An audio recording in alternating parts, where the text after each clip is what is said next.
नमस्कार, इन खबर में आपका स्वागत है। मैं विद्याशंकर तिवारी हूँ। क्या बीजेपी नेता कपिल मिश्रा पे कार्रवाई होगी? कार्रवाई होगी तो क्यों होगी?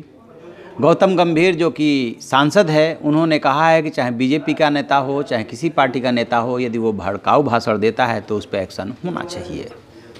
बिल्कुल सही कह रहे हैं। जो भी भड़काऊ भाषण दे उस पर एक्शन तो होना ही चाहिए, जिसका कि कांग्रेस के नेता राजीव शुक्ला ने स्वागत किया है। उन्होंने कहा कि गौतम गंभीर ने यहाँ पे भी खेल भावना दिखाई है।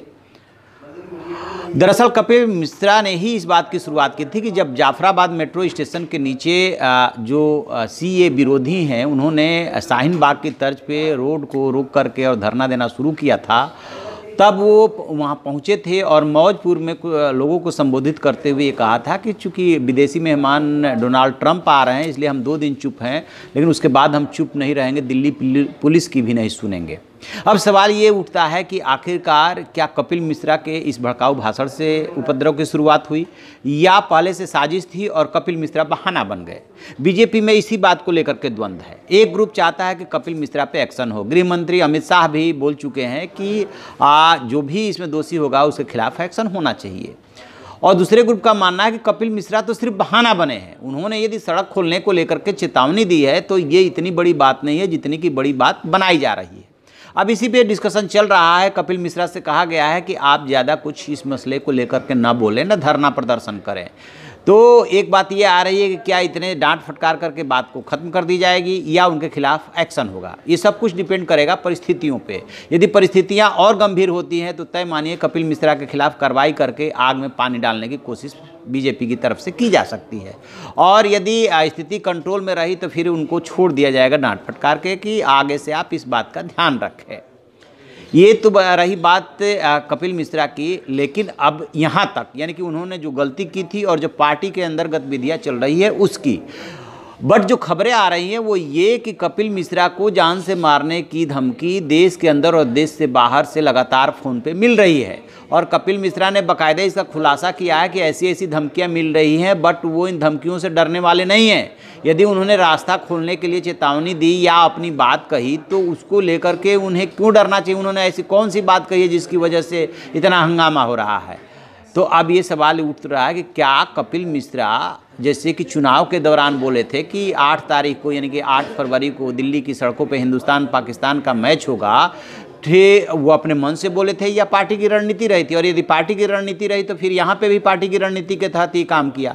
अभी जो दिल्ली हाई कोर्ट में मसला पहुँचा है वहाँ पे अनुराग ठाकुर, कपिल मिश्रा और जो प्रवेश वर्मा है, उन तीनों के जो है बयान है उसका उल्लेख किया गया है। उस पर एसजी जो है तुषार मेहता बोले हैं कि इन पुराने बयानों को लेकर के कार्रवाई की बात कितनी बेतुकी है।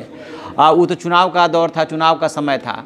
तो ये सारी बातें हैं, इसमें कहीं कोई दो राय नहीं कि कपिल मिश्रा भड़काऊ बयान देते हैं या आप कह सकते हैं कि उत्तेजित करने वाला बयान देते हैं। चुनाव के दौरान भी दिया था और अभी भी उन्होंने दिया था। लेकिन एक बात तो अपनी जगह पे बिल्कुल मौजूद है कि सड़क पे धरना देना, चाहे शाहीन बाग हो चाहे जाफराबाद हो, कितना जायज़ है। और यदि कोई ये कहता है कि सड़क दिल्ली पुलिस खाली कराए वरना हम 2 दिन बाद जो है उसकी भी नहीं सुनेंगे, तो कैसे गलत है? आप सड़क क्यों नहीं खाली करेंगे? सड़क पे कैसे धरना दे सकते हैं? ये कौन सी जो है आप परंपरा बनाते जा रहे हैं कि अपनी बात सुनवाने के लिए हम सड़क पे धरने पर बैठ जाएंगे? अदालत तो उसमें सुनवाई करेगी और उसके बाद जो है तारीख पे तारीख लगती रहेगी, सड़क खुलेगी नहीं, लोग परेशान होते रहेंगे।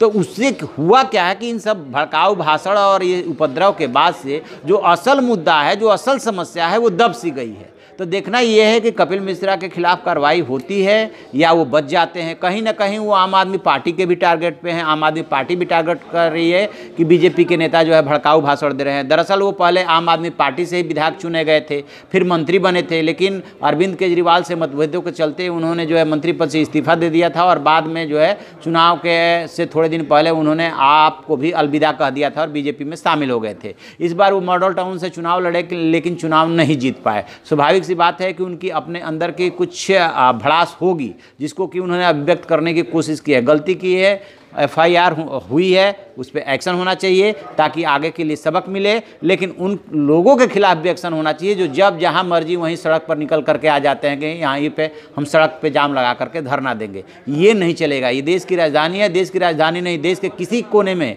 किसी भी पक्ष को सड़क पे धरना देने की इजाज़त नहीं दी जानी चाहिए। और यदि दी जा रही है तो तय मानिए इसमें कहीं ना कहीं हमारी कार्यपालिका और न्यायपालिका की तरफ से जो ढील दी जा रही है उसी का ये नतीजा है।